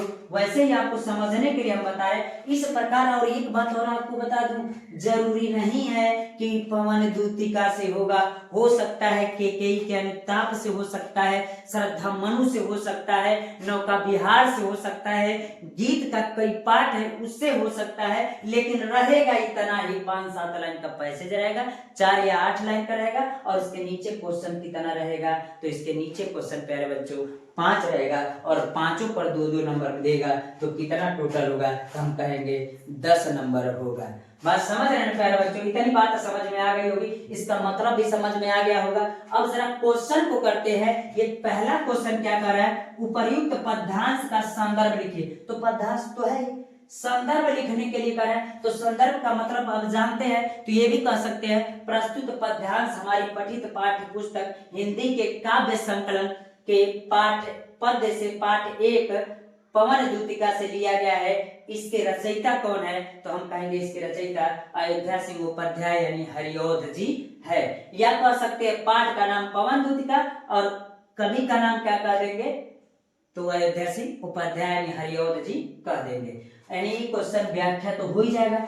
अगला क्वेश्चन ये कह रहा है रेखांकित अंश की व्याख्या कीजिए। बहुत तेजी होता है, मैं बता दूं प्यारे बच्चों, बस पहला और दूसरा क्वेश्चन में थोड़ा सा समस्या होता है और दूसरा क्वेश्चन में वो भी समस्या नहीं होता है। बस पहला क्वेश्चन है कि कैसे पहचाने किस पाठ से लिया गया है और कौन से लेखक, यही थोड़ा सा समस्या होता है और यहीं पर थोड़ा सा आपको मेहनत करना पड़ेगा, बाकी कहीं पर आपको मेहनत करने की जरूरत नहीं पड़ेगी। अब जरा देखिए क्या कह रहा है, रेखांकित अंश की व्याख्या कीजिए। यानी जो रेखांकित खींचा गया, देखिए यहाँ से यहाँ तक सब रेखांकित खींचा गया, 2 लाइन, इनका व्याख्या कीजिए। तो व्याख्या करना और आसान है। तो क्या कह रहा है, यो देना ये पवन बतला फूल सी एक बाला, यानी राधा रानी किससे कह रही है, पवन से कह रही है। ए पवन, यानी कौन कहते हैं, हरिऔध जी कहते हैं कि राधा रानी पवन से कहती है, ए पवन जाके तुम बतला देना कि फूल सी एक बाला, यानी फूल सी एक बाला, जिस प्रकार फूल जो ऊपर था मुरझाया हुआ था, उसी प्रकार एक बाला मला ग्लान होकर कमल पग को चूमना चाहती है, यानी दुखी हो करके आपके कमल पग को क्या करना चाहती है, चूमना चाहती है। प्यारे बच्चों इतना कहेंगे तो इसका क्या हो जाएगा, व्याख्या हो जाएगा। अगला क्वेश्चन जरा ध्यान से सुनिएगा प्यारे बच्चों, ये तो क्वेश्चन कहीं नहीं, इस चारों क्वेश्चन का जवाब कहीं नहीं जाना चाहिए। ये थोड़ा सा आपके समस्या करेंगे, तो इसके लिए अगर ध्यान से अगर एक दिन बैठ जाएंगे तो ये क्वेश्चन तैयार हो जाएगा। 3-4 क्वेश्चन जैसे कि मैं बता दे रहा हूँ आपको, पवन दूत का तैयार कर लीजिएगा, केकई का किताब तैयार कर लीजिएगा, नौका विहार तैयार कर लीजिएगा, श्रद्धा मनु तैयार कर लीजिएगा, आपका काम चल जाएगा। फिर भी आप एक नजर देख लीजिएगा, इतना चैप्टर तो जरूर देखिएगा। कौन कौन हमने कहा पवन द्यूतिका, कैकेयी का अनुताप, बहुत सुंदर शब्द है कैकेयी, सब इसमें जितने भी पद है बहुत सुंदर पद है। कैकेयी का अनुताप, और कौन, नौका विहार, श्रद्धा मनु, ये चैप्टर थोड़ा सा आप अच्छे से तैयार कर लीजिएगा, इसी में से आ जाएंगे आपको। अगला जरा देखिएगा प्यारे बच्चों, कह रहा है कि मुरझाए हुए पुष्प की उपमा किससे की गई है। तो कह रहा है मुरझाए हुए पुष्प की उपमा किससे की गई है, तो मुरझाए हुए पुष्प की उपमा राधा रानी से की गई है। तो कहेंगे मुरझाए हुए पुष्प की उपमा, तो जरा देखिएगा जो कुमलाग्नि हमें पढ़ा हो, तो उस कुमलाए हुए फूल की तुलना किससे किया गया है, राधा रानी से किया गया है। इसलिए हम कह सकते हैं कि मुरझाए हुए पुष्प की उपमा किससे की गई है, यानी राधा से की गई है। इसका क्वेश्चन भी आपका हो गया, एक एक लाइन का क्वेश्चन है बस। अगला क्वेश्चन ये कह रहा है श्री कृष्ण के कमलवत चरण को कौन चूमना चाहता है। तो आप प्यारे बच्चों बताइए, हमको बताने की जरूरत है क्या, आप बताइए श्री कृष्ण के कमल रूपी चरणों को कौन चूमना चाहता है। तो आपको पता है श्री कृष्ण के कमल रूपी चरणों को राधा रानी यानी राधा जी चूमना चाहती है, यानी इसका क्वेश्चन भी हो गया। अगला क्वेश्चन ये कह रहा है राधा पवन दूतिका से मुरझाए हुए पुष्प को कहाँ डाल देने के लिए कह रही है। तो राधा पवन दूतिका से मुरझाए हुए पुष्प को कहाँ डाल देने के लिए कह रही है, यानी राधा रानी। आपको बताइए राधा रानी अगर पवन से कहती है कि फूल को ले जाके डाल देना, तो किसके चरणों में, यानी कहाँ डाल देने के लिए, तो कहेंगे श्री कृष्ण के कमल रूपी चरणों में डाल देने के लिए कह रही है प्यारे बच्चों। तो हम कहेंगे कि श्री कृष्ण के चरण कमल रूपी चरणों में डाल देने के लिए कहती है। और इस प्रकार आपका 10 नंबर तैयार हो जाएगा प्यारे बच्चों। और उम्मीद करते हैं कि पार्ट 1 और पार्ट 2 भी, जब तक पार्ट 3 इसका आएगा तब तक आप क्लियर होंगे। इतना क्वेश्चन आप तैयार कर लिए होंगे और आसानी से, ऐसा नहीं है कि बस हम पढ़ा दिए और आप समझ लिए उसके बाद हम तैयारी नहीं कर रहे हैं। आज से हमको लग रहा है 13 यानी मुश्किल से आपका बचा कितना है, 40 दिन पेपर बचा हुआ है। अब उसमें सब विषय पढ़ना हिंदी तो है नहीं, लेकिन हम आपके लिए आसान कर दे रहे हैं, इसलिए इसको भी एक दिन पढ़ करके इसको खत्म करते रहिए। यानी पार्ट 3 में हम आगे और टॉपिक आपको बताएंगे कैसे कैसे होंगे, जीवन परिचय भी देंगे। ज्यादा जीवन परिचय नहीं देंगे, उतना ही पढ़ेंगे तो आपका काम चल जाएगा। तो उम्मीद कर रहे हैं प्यारे बच्चों आपको समझ में आ रहा होगा और इतना आप तैयार करिए। आज के लिए इतना रहने देते प्यारे बच्चों, धन्यवाद। आज के लिए इतना रहने देते। आप कैसे हैं, उम्मीद कर रहे हैं आप अच्छे होंगे और पढ़ाई भी अच्छे से कर रहे होंगे और तैयारी भी आप अच्छे से हर विषय का कर रहे होंगे। जैसा कि मैं अब आज बता दूं आपको, कक्षा 12 हिंदी का पार्ट 3 हम आपको क्या करेंगे आज बताएंगे। और इससे पहले वाले वीडियो में हमने पार्ट 1 और पार्ट 2 पहले ही दे रखा है और आज मैं आपको पार्ट 3 बताऊंगा। पार्ट 1 में हम याद दिला दे आपको क्या बताए थे। पार्ट 1 में हमने आपको 10 नंबर गद्य का क्वेश्चन तैयार कराया था, जो पैसेज था 5-7 लाइन या 10 लाइन, उसके नीचे 5 क्वेश्चन थे और पांचों क्वेश्चन का जवाब देने पर आपको 10 नंबर मिलते थे। और जो पार्ट 2 में था वह सेम क्वेश्चन था लेकिन वो पद्य से था और उसमें भी 5 क्वेश्चन थे और पांचों क्वेश्चन का जवाब देने पर आपको 2-2 नंबर मिलते थे और टोटल करके 10 नंबर आपका तैयार हो गया था। आज मैं आपको जैसे कि पहला, दूसरा, तीसरा और चौथा क्वेश्चन हो गया था और 5वां नंबर का जो क्वेश्चन रहेगा, यानी ये 5वां नंबर का जो क्वेश्चन है आपका 5वां में क और ख 2 रहेगा। यानी बोर्ड पेपर की बात बता रहे हैं, बोर्ड पेपर में किस नंबर पे रहेगा, यानी जीवन परिचय जो रहेगा 5वें नंबर पे रहेगा। और 5वें नंबर पे जो जीवन परिचय रहेगा तो क और ख करके रहेगा और इसमें 3 जीवन परिचय रहेगा क में और 3 ही जीवन परिचय रहेगा आपका ख में। और ये आपका गद्य से रहेगा और इसमें किससे रहेगा, तो इसमें आपका पद्य से रहेगा प्यारे बच्चों, और तीनों में से कोई एक करना होगा और आपको 5 नंबर मिलेंगे, यानी 5 इसमें से नंबर मिलेगा और 5 इसमें से नंबर मिलेगा, यानी टोटल नंबर आपका 10 नंबर होगा, जिसको मैं आज आपको क्या करूंगा 10 नंबर में से आज वासुदेव शरण अग्रवाल का जीवन परिचय हम आपको बताएंगे कि किस प्रकार लिखा जाता है। हाँ, उनका साहित्यिक परिचय भी देता है, तो साहित्यिक परिचय कैसे लिखा जाएगा ये सब मैं बात आपको क्या करूंगा बताऊंगा। जैसे कि प्यारे बच्चों, आज मैं अगर बताऊं कि अगर वासुदेव शरण अग्रवाल का जीवन परिचय लिखने के लिए आ जाए किसके साथ, साहित्यिक परिचय के साथ, तो हम कैसे लिखेंगे और किस प्रकार बोर्ड पेपर में लिखने से अच्छा नंबर मिलता है और ज्यादा नंबर मिलता है प्यारे बच्चों। तो मैं आपको बता दूं, इसमें कह रहा है कि वासुदेव शरण अग्रवाल का जीवन परिचय। तो वासुदेव शरण अग्रवाल का जन्म सन 1904 ईस्वी में, किसमें, सन 1904 ईस्वी में। तो आप बोर्ड पेपर में इसको अंडरलाइन कर लीजिएगा और ज्यादा कोशिश कीजिएगा कि इसको पूरा ब्लैक से लिख दीजिएगा, यानी जो इनका जीवन है, यानी जब जन्म जब है, यानी जब पैदा हुए तो 1904 को इनको क्या कर दीजिएगा, गाढ़े कलर से अंडरलाइन कर दीजिएगा, चाहे पूरा ब्लैक से लिख दीजिएगा। मेरठ जिले के खेड़ा नामक ग्राम में हुआ था, तो यानी स्थान भी क्या कर दीजिएगा, ये भी कर दीजिएगा, खेड़ा नामक ग्राम में हुआ था। इनके पिता का नाम गोपीनाथ अग्रवाल था, तो पिताजी के नाम को भी अंडरलाइन कर दीजिएगा और इसको भी ब्लैक से क्या कर दीजिएगा, लिख दीजिएगा। यानी हमने कहा क्या कि वासुदेव शरण अग्रवाल का जन्म सन 1904 ईस्वी में मेरठ जिले के खेड़ा नामक ग्राम में हुआ था और इनके पिता का नाम गोपीनाथ अग्रवाल था एवं माता का नाम सीता देवी था। यानी माता का नाम क्या था, तो हम कहेंगे इनकी माता का नाम सीता देवी था। इनके माता पिता लखनऊ में रहते थे, यानी इनके माता पिता कहाँ रहते थे, लखनऊ में रहते थे। जब लखनऊ में रहते थे तो अतः इनका बचपन भी लखनऊ में ही बीता, यानी जब माँ बाप वहीं पर थे, माता पिता इनके वहीं पर थे लखनऊ में, तो इनका बचपन भी लखनऊ में बीता। इन्होंने काशी विश्वविद्यालय से बीए और लखनऊ विश्वविद्यालय से एमए एवं पीएचडी की उपाधि प्राप्त की। यानी इन्होंने काशी विश्वविद्यालय से बीए की परीक्षा पास की और लखनऊ विश्वविद्यालय से एमए एवं पीएचडी की उपाधि की प्राप्त की। किसने, वासुदेव शरण अग्रवाल ने लखनऊ विश्वविद्यालय से एमए एवं पीएचडी की उपाधि प्राप्त की। इन्होंने पाली, संस्कृत एवं अंग्रेजी भाषा में गहन अध्ययन किया था, यानी पाली अंग्रेजी भाषा में गहन अध्ययन किया था। कौन, तो वासुदेव शरण अग्रवाल का यह जीवन परिचय था।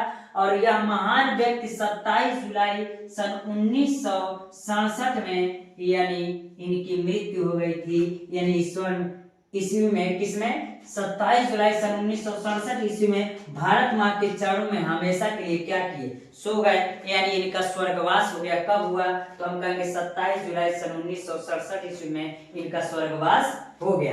तो ये तो इनका जीवन परिचय हो गया। तो आपको साहित्यिक परिचय के साथ लिखने के लिए आता है, तो प्यारे बच्चों साहित्यिक परिचय जब करेगा तो साहित्यिक परिचय भी इनका आप क्या कीजिएगा, दीजिएगा। तो साहित्यिक परिचय भी दीजिए। तो कह रहा है साहित्यिक परिचय में कह रहा है कि डॉक्टर वासुदेव शरण अग्रवाल ने कविता लेखन से अपना साहित्य प्रारंभ किया था। यानी जो वासुदेव शरण अग्रवाल थे, कविता लेखन से अपना साहित्यिक जीवन क्या किया था, प्रारंभ किया था, कविता लिखना शुरू किए थे। यह लखनऊ एवं मथुरा के पुरातत्व संग्रहालय में निरीक्षक, केंद्रीय पुरातत्व विभाग के संचालक और राष्ट्रीय संग्रहालय दिल्ली के अध्यक्ष रहे। यानी इन्होंने क्या कहा कि लखनऊ एवं मथुरा के पुरातत्व संग्रहालय में निरीक्षक, केंद्रीय पुरातत्व विभाग के संचालक और राष्ट्रीय संग्रहालय दिल्ली के अध्यक्ष भी रहे। इन्होंने साहित्य जीवन में साहित्य के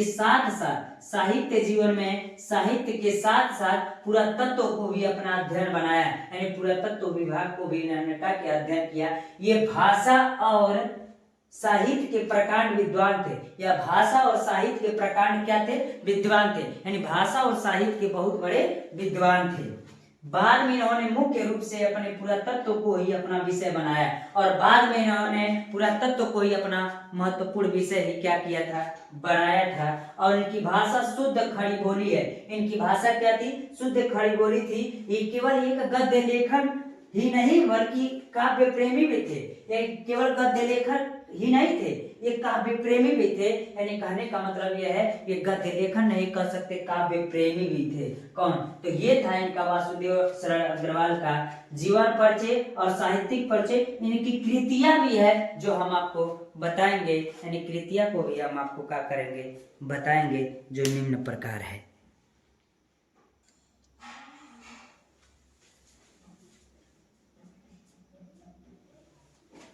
और वासुदेव शरण अग्रवाल का जीवन परिचय में अगर इनकी रचनाएं पूछेगा तो इनकी रचनाएं निम्नलिखित है।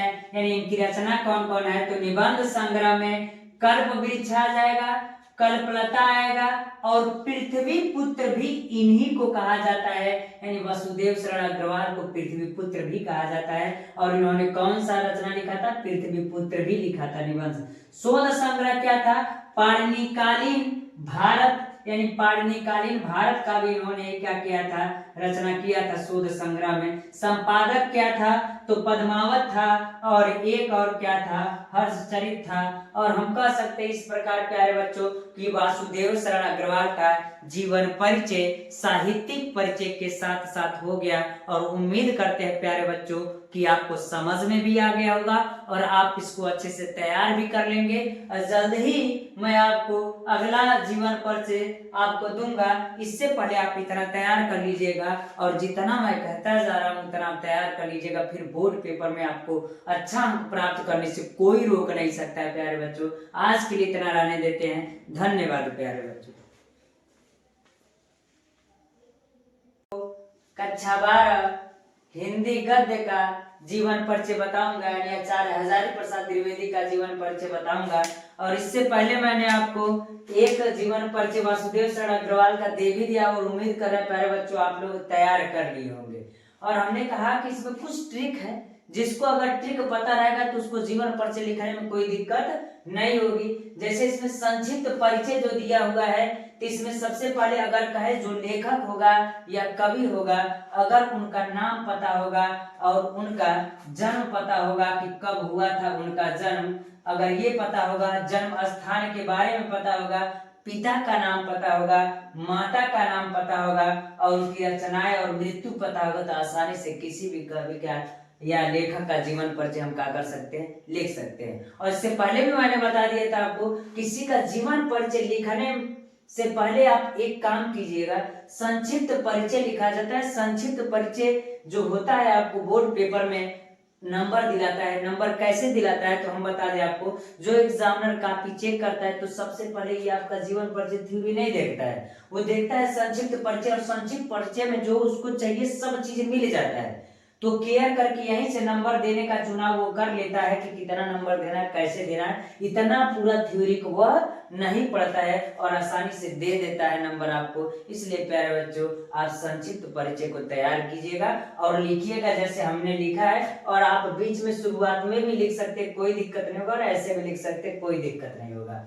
चलते हैं इनका जीवन परिचय देखते हैं। तो कह रहा है आचार्य हजारी प्रसाद द्विवेदी का जन्म सन 1907 ईस्वी में किसमें हुआ था, तो हम कहेंगे सन 1907 ईस्वी में हुआ था। और बलिया जिले के दुबे का छपरा नामक ग्राम में हुआ था। यानी इनका जन्म हम कहेंगे 1907 ईस्वी में हुआ था। और इनका जन्म जो हुआ था बलिया जिले के दुबे के छपरा नामक ग्राम में हुआ था। इनके पिता का नाम अनमोल द्विवेदी था, यानी इनके पिता का जो नाम था वो क्या था, अनमोल द्विवेदी था। पिता का नाम अनमोल द्विवेदी था तथा माता का नाम ज्योतिषमती देवी था, यानी माता का नाम ज्योतिषमती देवी था। इंटर की परीक्षा उत्तीर्ण करने के बाद, यानी आसानी से कह सकते हैं कि इंटर की परीक्षा उत्तीर्ण करने के बाद इन्होंने काशी हिंदू विश्वविद्यालय से ज्योतिष तथा साहित्य में आचार्य की उपाधि प्राप्त की। यानी काशी विश्वविद्यालय से, यानी काशी हिंदू विश्वविद्यालय से ज्योतिष की पढ़ाई की और साहित्य में आचार्य की उपाधि को क्या किया, प्राप्त किया। आचार्य की उपाधि को प्राप्त किया। ये शांति निकेतन, काशी हिंदू विश्वविद्यालय एवं पंजाब विश्वविद्यालय जैसी संस्थाओं में हिंदी विभाग के अध्यक्ष रह चुके हैं, यानी रहे। यानी किस किस विद्यालय में हम कह सकते हैं, शांति निकेतन, काशी हिंदू विश्वविद्यालय एवं पंजाब विश्वविद्यालय जैसे संस्थाओं में हिंदी विभाग के अध्यक्ष भी रहे हैं। और कह रहा भारत सरकार ने इनको पद्म भूषण की उपाधि से भी सम्मानित किया, यानी भारत सरकार ने इनको पद्म भूषण से भी क्या किया, सम्मानित किया था, यानी पद्म भूषण सम्मान से सम्मानित किया था। और सन 1979 ईस्वी में, किसमें, 1979 ईस्वी में इनका देहावसान हो गया था। इनका 1979 ईस्वी में इनका देहावसान हो गया था। और बता दें आपको प्यारे बच्चों, जो इंटरमीडिएट का जीवन परिचय होता है, तो जीवन परिचय उसमें कहता है साहित्यिक परिचय लिखिए, तो आप तो इनका जीवन परिचय लिख दिए, साहित्यिक परिचय भी लिखने के लिए कहेगा तो साहित्यिक परिचय भी आप हेडिंग डाल करके उनके बारे में क्या कीजिएगा, लिखिएगा। मैं आपको 3 जीवन परिचय बताऊंगा जो आपके बोर्ड पेपर के लिए बहुत महत्वपूर्ण होगा। जैसे हम कह दिया आचार्य हजारी प्रसाद द्विवेदी, एक और जीवन परिचय मैं आपको क्या करूंगा, बताऊंगा। तो इनका जीवन परिचय समझ लिए कि क्या है। अगला कार्य साहित्यिक परिचय। साहित्यिक परिचय में क्या कहेंगे, तो आचार्य हजारी प्रसाद द्विवेदी साहित्य के एक प्रख्यात निबंधकार, आलोचक, संपादक, उपन्यासकार। क्या क्या कर रहा है, आचार्य हजारी प्रसाद द्विवेदी साहित्य के प्रख्यात निबंधकार, यानी बहुत प्रसिद्ध निबंधकार भी थे, आलोचक संपादक भी थे, संपादक भी थे, उपन्यास के अतिरिक्त यानी उपन्यासकार भी थे, इसके अतिरिक्त कुशल वक्ता भी थे, यानी यह कुशल वक्ता भी थे एवं सफल अध्यापक भी थे, यानी वक्ता भी थे और एक अध्यापक यानी अध्यापक, सफल अध्यापक भी थे। इनकी रचनाओं में नवीनता में प्राचीनता दोनों का समन्वय था, यानी जो रचनाएं लिखे थे नवीनता और प्राचीनता का दोनों का समन्वय था।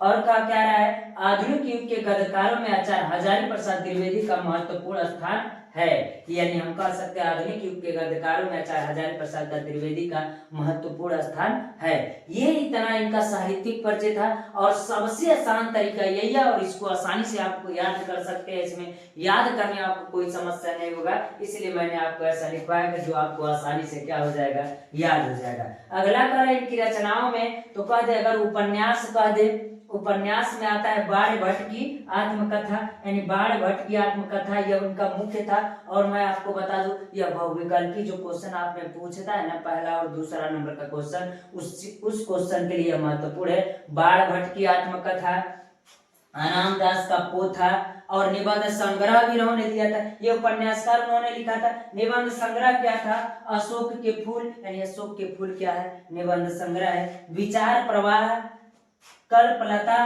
आलोक पर्व, ये इनकी रचनाएं थी। तो रचनाएं भी कहेगा तो प्यारे बच्चों आप रचनाएं भी लिखिएगा। और इतना आचार्य हजारी प्रसाद जी का जीवन परिचय है और साहित्यिक परिचय भी है, और इस प्रकार जीवन परिचय आप लिख सकते हैं, इसमें कोई दिक्कत नहीं होगा और इससे आसान तरीका आपको नहीं मिलेगा कहीं। और मैं आपको बता दूं बोर्ड पेपर के लिए 100% क्लियर मानिए कि बोर्ड पेपर में आपसे क्या करेगा, पूछेगा, इसलिए प्यारे बच्चों इसको आप तैयार कर लीजिएगा। आज के लिए इतना रहने देते हैं, धन्यवाद प्यारे बच्चों।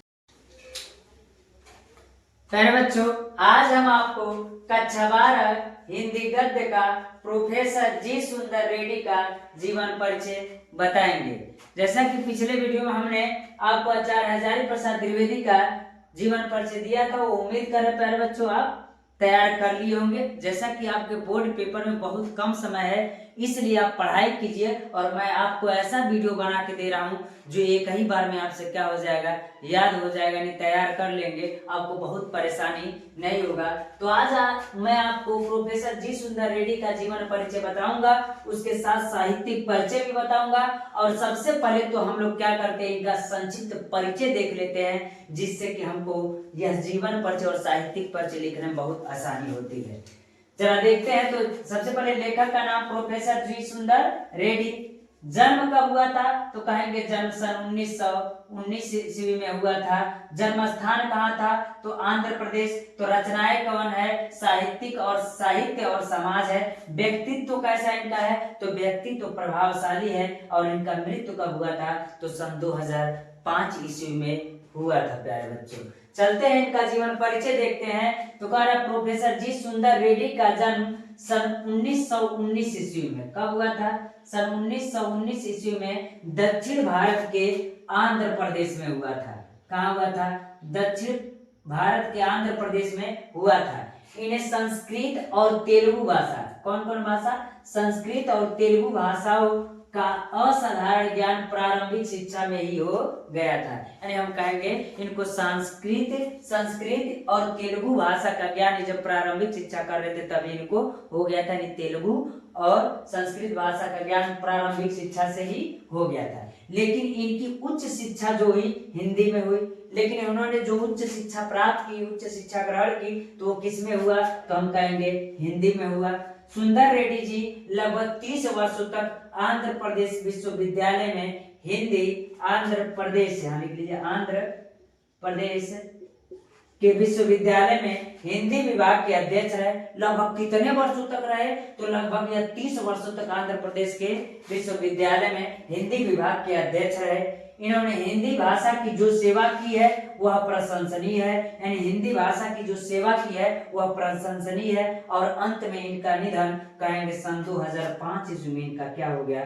निधन हो गया। यानी एक महान यह लेखक थे और इनका मृत्यु किस समय हो गया? सन 2005 ईस्वी में इनका निधन हो गया। चलते हैं इनका साहित्यिक परिचय देखते हैं। प्यारे बच्चों मैं आपको बता दूं, आपका जब जीवन परिचय अगर पूछेगा 12 में तो आपको साहित्यिक परिचय भी पूछ लेता है, इसलिए मैं आपको साहित्यिक परिचय भी बता रहा हूँ।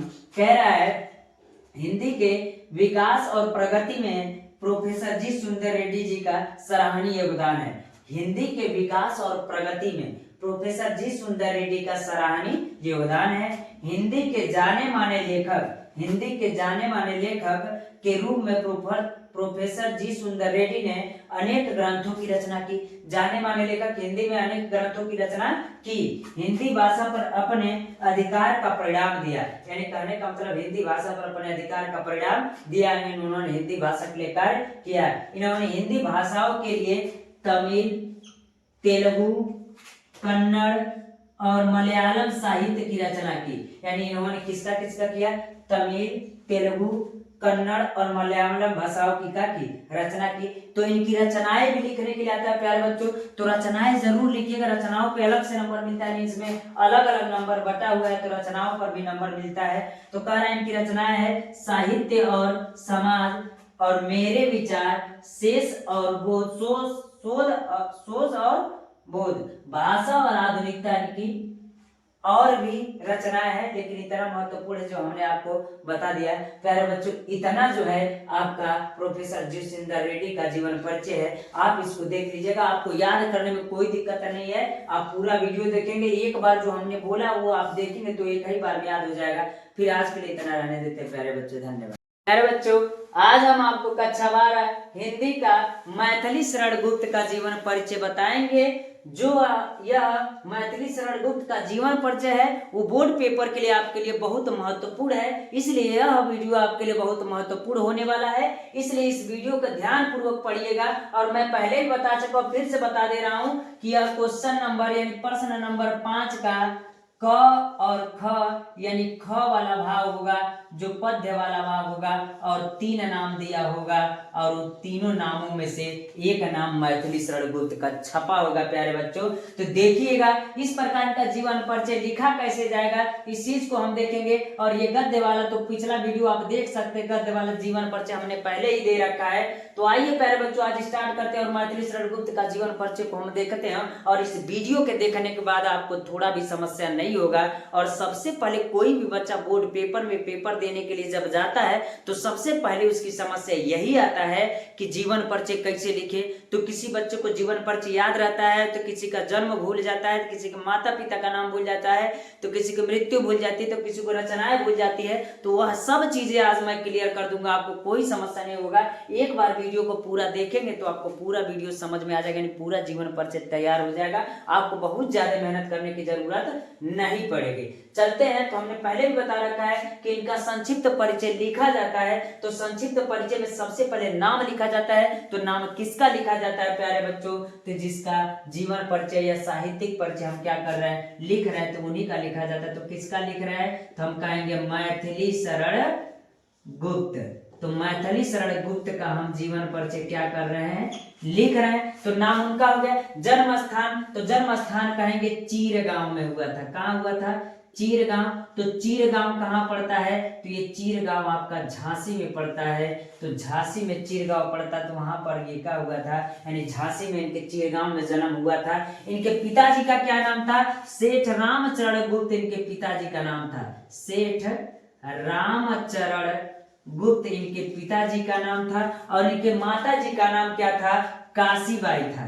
क्या नाम था? काशीबाई। और मैं बार बार कह रहा हूं आपको कि आप संक्षिप्त परिचय जरूर लिखिएगा। संक्षिप्त परिचय से आपको नंबर मिलता है, यानी यहीं से आपको ज्यादा नंबर मिलता है। ज्यादा का मतलब यह है कि आपको इसी को देखने के बाद आपको नंबर मिल जाता है। कोई भी एग्जामिनर पूरा ये थ्योरी आपका नहीं पढ़ता है, तो जितना सुंदर आप लिखेंगे और जितना सटीक जीवन परिचय लिखेंगे वो उतना ही आपके लिए फायदा होगा और जल्दी आपको नंबर मिल जाएगा। तो काशीबाई है इनकी माता का नाम। तो रचनाएं इनका क्या था? तो हम कह सकते पंचवटी, जो प्रमुख कहा जाता है कि पंचवटी भी इन्हीं का है, यशोधरा भी है, भारत भारती भी है, साकेत भी है। साकेत से देखिएगा बहुविकल्पी का क्वेश्चन बनता है साकेत से।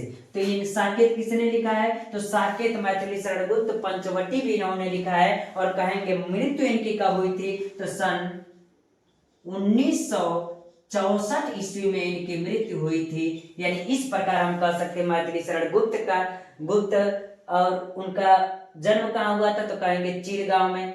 जन्म तो लिखे ही नहीं हम लोग, तो जन्म कब हुआ था? तो यहाँ लिख देते हैं जन्म, नाम भी लिखे, थोड़ा सा दिक्कत हो गया। अब इनका जन्म तो हम लोग लिखे नहीं है, तो मान लीजिए इनका नाम तो हो गया, ऊपर लिख देते हैं। तो नाम क्या है? मैथिली शरण गुप्त। मैथिली शरण गुप्त। तो पैदा कब हुए थे, जन्म कब हुए लिए थे, यानी जन्म कब हुआ था? तो इनका देख लिया आराम से, इसमें दिया 1886 ईस्वी में। सन 1886 ईस्वी में इनका जन्म हुआ था। जन्म हम लोग का किए थे, भूल गए थे, फिर हमने लिख दिया, आपको आसानी से याद रहेगा। संक्षिप्त परिचय। अब चलते हैं प्यारे बच्चों, इनका जीवन परिचय देखते हैं। तो जीवन परिचय बहुत आराम से पढ़िएगा, बहुत ज्यादा हेजिटेट नहीं हुआ जाता है। और मैं आपको बता दूं, 2 जीवन परिचय, अयोध्या सिंह उपाध्याय और मैथिली शरण गुप्त का जीवन परिचय पढ़ के जाइएगा, आपको कोई समस्या नहीं होगा। इस प्रकार हम कह सकते हैं प्यारे बच्चों, आइए स्टार्ट करते हैं मैथिली शरण गुप्त का जीवन परिचय। तो हम कहेंगे मैथिली शरण गुप्त का जन्म सन 1886 ईस्वी में झांसी जिले के चीरगांव नामक स्थान पर हुआ था। यानी मैथिली शरण गुप्त का जन्म कब हुआ था? 1886 ईस्वी में हुआ था और झांसी के चीरगांव नामक स्थान पर हुआ था। तो चीरगांव नामक स्थान कह सकते हैं। इनके पिता का नाम सेठ रामचरण गुप्त था। तो यहाँ पर हमने देख लिया था, तो इनके पिता का नाम सेठ रामचरण गुप्त था। तथा माता का नाम क्या था? तो माता का नाम इनके काशीबाई था। तो हम कह सकते हैं इनकी माता का नाम क्या था? काशीबाई था। और शुरुआत गुप्त जी को प्रारंभ में अंग्रेजी शिक्षा ग्रहण करने के लिए, गुप्त जी जब छोटे थे प्रारंभिक शिक्षा में अंग्रेजी शिक्षा ग्रहण करने के लिए इनको झांसी भेजा गया था। अंग्रेजी शिक्षा ग्रहण करने के लिए इनको कहाँ भेजा गया था? झांसी भेजा गया था। किंतु वहां इनका मन नहीं लगा, अतः घर पर ही इनकी शिक्षा का प्रबंध किया गया। यानी इनको अंग्रेजी का शिक्षा ग्रहण करने के लिए झांसी भेजा गया, लेकिन इनको वहां पर मन नहीं लग रहा था, इसलिए इनके शिक्षा का प्रबंध इनका घर पर ही किया गया। और जब घर पर इन्होंने हिंदी, अंग्रेजी और संस्कृत का गहन अध्ययन किया। किसका? हिंदी, अंग्रेजी और संस्कृत का गहन अध्ययन क्या किया? अध्ययन किया, यहाँ लिख लीजिए, अध्ययन किया, यहाँ मिट गया है, तो कहेंगे अध्ययन किया। गुप्त जी बहुत सरल स्वभाव के थे। गुप्त जी बहुत सरल स्वभाव के थे। इनको भारत सरकार द्वारा साहित्य सेवा के लिए पद्म भूषण की उपाधि से सम्मानित किया गया था। यानी पद्म भूषण की उपाधि से इन्हें सम्मानित किया गया था। किसके लिए? साहित्य के लिए पद्म भूषण से सम्मानित किया गया था। और सन 1964 ईस्वी में इनका स्वर्गवास हो गया था। यानी हम कह देंगे भारत सरकार द्वारा साहित्य के लिए इनको क्या किया गया था? पद्म भूषण से सम्मानित किया गया था।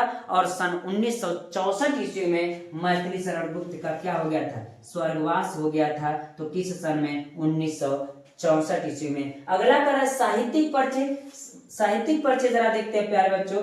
मैथिली शरण गुप्त जी बाल्य काल से ही काव्यात्मक प्रवृत्ति के विद्वान थे। यानी काव्यात्मक प्रवृत्ति के विद्वान थे बचपन से ही। और इनकी रचनाओं में राष्ट्र प्रेम कूट कूट कर भरा था। और इनकी रचनाएं जो थी इनके राष्ट्र प्रेम कूट कूट के क्या हुआ था, भरा हुआ था। इनकी पहली पुस्तक रंग से भंग थी, यानी जो इन्होंने पहली पुस्तक लिखा था उनका क्या नाम था, रंग से भंग थी। इन्होंने भारत भारती नामक पुस्तक का भी संपादन किया। इन्होंने भारत भारती नामक पुस्तक का भी क्या किया, संपादन किया।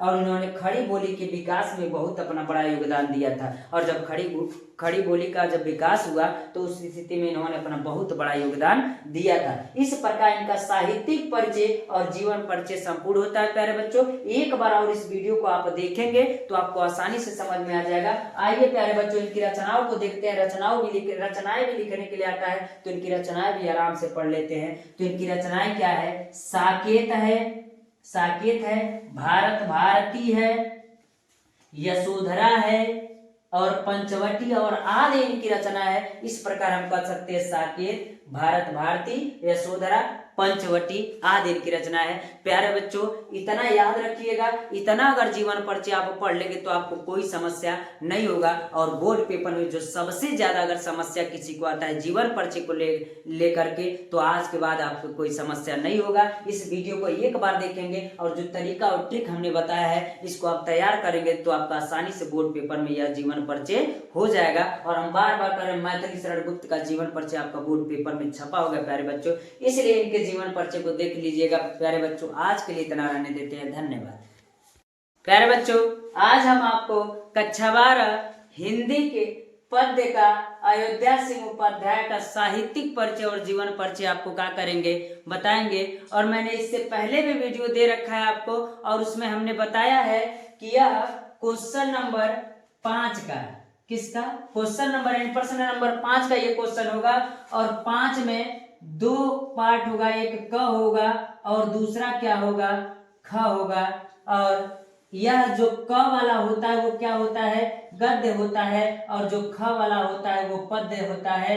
और इसमें भी 3 जीवन परिचय लिखने के लिए देता है, 1 2 यानी 3 गद्य लेखकों का नाम देता है और उस समय उनका जीवन परिचय और साहित्यिक परिचय पूछता है। और खंड ख में भी कितने भाग रहते हैं, तो खंड ख में भी 3 भाग रहते हैं, 3 नाम दिया रहता है और 3 कवियों का नाम दिया रहता है। और इसमें से केवल आपको 1 का जीवन परिचय और साहित्यिक परिचय लिखना होता है। और आपको नंबर कितने मिलते हैं, 5 नंबर मिलते हैं। प्यारे बच्चे, आज से पहले मैंने पिछले वीडियो में आपको गद्य का जीवन परिचय यानी 3 लेखकों का जीवन परिचय हमने दे दिया है। और उम्मीद कर रहे हैं प्यारे बच्चों की आप तैयार भी कर लिए होंगे और आपको कोई समस्या नहीं होना चाहिए और हो भी नहीं रहा होगा। और मुझे पता है कि बहुत से बच्चों को जब बोर्ड पेपर में जाते हैं तो सबसे ज्यादा उनको समस्या आती है जीवन परिचय में लिखने में कि जीवन परिचय हम कैसे लिखेंगे। आज उनके कमियों को हम क्या करेंगे, दूर करेंगे और आज उनकी समस्या संपूर्ण रूप से क्या हो जाएगी, दूर हो जाएगी। और उनको जीवन में कभी भी जीवन परिचय लिखने में दिक्कत उनको नहीं होगा,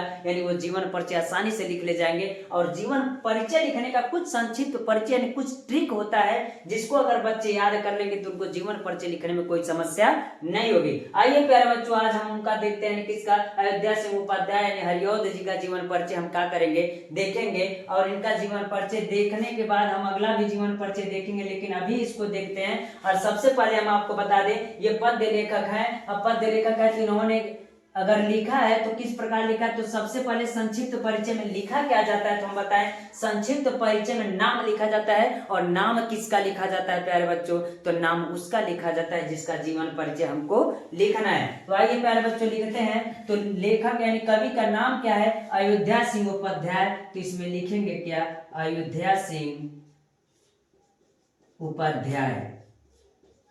और इनको हम क्या कहते हैं, हरिऔध भी कहते है। तो कोष्टक में लिख सकते हैं हरिऔध।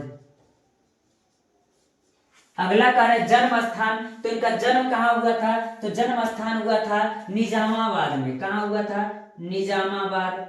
तो जन्म कहाँ हुआ था, निजामाबाद में, जो उत्तर प्रदेश के आजमगढ़ में पड़ता है। कहाँ पड़ता है, आजमगढ़ में पड़ता है।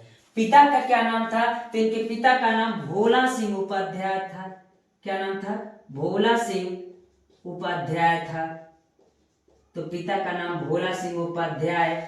और इसी में दिया है माता का नाम। तो माता का नाम क्या था, तो रुक्मणी देवी था, तो कहेंगे माता का नाम क्या था, रुक्मणी देवी था।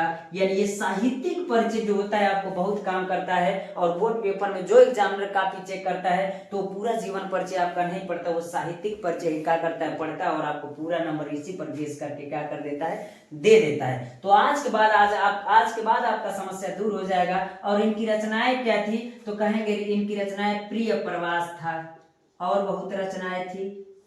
अब क्या करें, मृत्यु कब हुई थी, तो इनकी मृत्यु सन 1947 में, इनकी 1947 ईस्वी में इनकी मृत्यु हुई थी। इस प्रकार आप इनका संक्षिप्त परिचय लिखेंगे। प्यारे बच्चों, आज के बाद आपको जीवन परिचय लिखने में कोई दिक्कत नहीं होगा। और हम बार बार कर रहे हैं क्वेश्चन नंबर 5 वाला, यानी पहला, दूसरा, तीसरा भी हम बता चुके हैं जो गद्य से होगा जिसमें आपको 10 नंबर मिलेगा। चौथा भी बता दिए जो पद्य से होगा, उसमें भी 5 क्वेश्चन होंगे, 5 क्वेश्चन पर 2-2 नंबर मिलता है, 10 नंबर मिलता है, वो भी आपको वीडियो बना करके दे दिए। और जो 5वां नंबर का क्वेश्चन है तो गद्य का हम जीवन परिचय दे दिए, पद्य का आज दे रहे हैं, तो इसमें भी आपको 5 नंबर, 5 में ये भी कितने नंबर का होगा, 10 नंबर का होगा। आइए प्यारे बच्चों स्टार्ट करते हैं इनका जीवन परिचय। तो कह रहे अयोध्या सिंह उपाध्याय हरिऔध जी का जन्म सन 1865 ईस्वी में हुआ था। कब हुआ था, तो कहेंगे प्यारे बच्चों सन 1865 ईस्वी में हुआ था। और कहाँ हुआ था, उत्तर प्रदेश के आजमगढ़ जिले के निजामाबाद नामक स्थान पर हुआ था। यानी उत्तर प्रदेश के आजमगढ़ के जिले में यानी निजामाबाद स्थान पर क्या हुआ था उनका जन्म। इनके पिता का नाम क्या था, तो इनके पिता का नाम क्या था, तो भोला सिंह उपाध्याय इनके पिता का नाम था। प्यारे बच्चों, एक बार अगर इसको सुन लेंगे पूरे वीडियो तो आपको याद नहीं करना पड़ेगा, वैसे याद हो जाएगा। तो कहेंगे कि अयोध्या सिंह उपाध्याय के पिताजी का क्या नाम था, तो हम कहेंगे उनके पिताजी का नाम भोला सिंह उपाध्याय था, तथा माता का नाम रुक्मणी देवी था। तो उनके माता का नाम क्या था प्यारे बच्चों, तो उनके माता का नाम रुक्मणी देवी था। ये घर पर ही रहकर इन्होंने हिंदी, संस्कृत, फारसी, उर्दू, अंग्रेजी व साहित्य का अध्ययन किया। इसके बाद इन्होंने काशी हिंदू विश्वविद्यालय में प्रधानाध्यापक के रूप में सेवा दी। यानी इसके बाद इन्होंने सब शिक्षा ग्रहण करने के बाद इसके बाद इन्होंने काशी हिंदू विश्वविद्यालय में इन्होंने क्या किया, प्रधानाध्यापक के पद पर उन्होंने क्या किया, सेवा दी। और अंत में सन 1947 ईस्वी में, किसमें, सन 1947 में, जिस समय हमको अंग्रेजों से क्या मिली थी, आजादी मिली थी, उसी समय अयोध्या सिंह उपाध्याय की क्या हो गई थी, मृत्यु हो गई थी। इनका स्वर्गवास हो गया था सन 1947 ईस्वी में। ट्रिक के तरीके से याद कर सकते थे अयोध्या सिंह उपाध्याय कब स्वर्गवास हुए थे, तो कहेंगे जब हम लोग आजाद हुए थे। तो ये स्वर्गवास यानी इनके जाने पर, हमको जाने पर नहीं कह सकते हैं, लेकिन कह सकते हैं ये जब इनका स्वर्गवास हुआ उसी से हमको आजादी मिली थी। याद हो जाएगा आसानी से। अब ये इनका इतना जीवन परिचय था, और आपका साहित्यिक परिचय लिखने के लिए आता है तो घबराइएगा मत प्यारे बच्चों। इस वीडियो को देखने के बाद आपकी पूरी समस्या दूर हो जाएगी और आज के बाद कभी दिक्कत नहीं होगा आपका। तो आइएगा देखिएगा साहित्यिक परिचय क्या कर रहा है। द्विवेदी युग के प्रतिनिधि, कवि और लेखक अयोध्या सिंह उपाध्याय हरिऔध खड़ी बोली को काव्य भाषा में स्थापित करने वाले, यानी यह खड़ी बोली को काव्य भाषा में स्थापित करने वाले प्रमुख कवियों में से क्या थे, एक है। यानी यह कह रहा है कि खड़ी बोली को काव्य भाषा में स्थापित करने वाले कवियों में से, यानी प्रमुख कवियों में से एक थे। इनकी कृति प्रिय प्रवास, इनकी कृति जो थी प्रिय प्रवास को खड़ी बोली का पहला महाकाव्य माना जाता है। तो कहेंगे अयोध्या सिंह उपाध्याय के प्रिय प्रवास को खड़ी बोली का पहला महाकाव्य माना जाता है। और करा इन्होंने तीन युगों भारतेंदु युग, द्विवेदी युग तथा छायावादी युग में महत्वपूर्ण भूमिका निभाई थी। इन्होंने 3 युगों में अपनी महत्वपूर्ण भूमिका निभाई थी। कौन कौन, तो कहेंगे भारतेंदु युग, द्विवेदी युग तथा छायावादी युग में इन्होंने महत्वपूर्ण भूमिका निभाई थी। प्यारे बच्चों, इतना इनका जीवन परिचय और साहित्यिक परिचय था। और उसमें लिखने के लिए आपके लिए क्या आता है, रचनाएं भी लिखने के लिए आता है। प्यारे बच्चे, तो उनकी रचनाएं भी आप लिखिएगा। इनकी प्रमुख रचनाएं कौन थी, तो हम कहेंगे प्रिय प्रवास इनकी प्रमुख रचनाएं थी। प्रेम कांता था। अगला करा अदखिला फूल यानी अधखिला फूल भी था, वैदेही वनवास। तो मैं बता दूं आपको ये सब रचनाएं जो भी हम लिखवा रहे हैं इंपॉर्टेंट है, जो बहुविकल्पी में आता है पहला और दूसरा नंबर का जो क्वेश्चन आता है ना, उसके लिए भी यह इंपॉर्टेंट क्वेश्चन है। तो इस प्रकार हम प्यारे बच्चों कह सकते हैं कि अध्यक्ष उपाध्याय ने हरिऔध का इतना जीवन परिचय यानी साहित्यिक परिचय है। इस चीज को अगर एक बार पूरा वीडियो देख लेंगे तो आपको कोई समस्या नहीं होगा प्यारे बच्चों। तो उम्मीद कर रहे हैं इसको पढ़ेंगे। आज के लिए इतना रहने देते हैं, धन्यवाद प्यारे।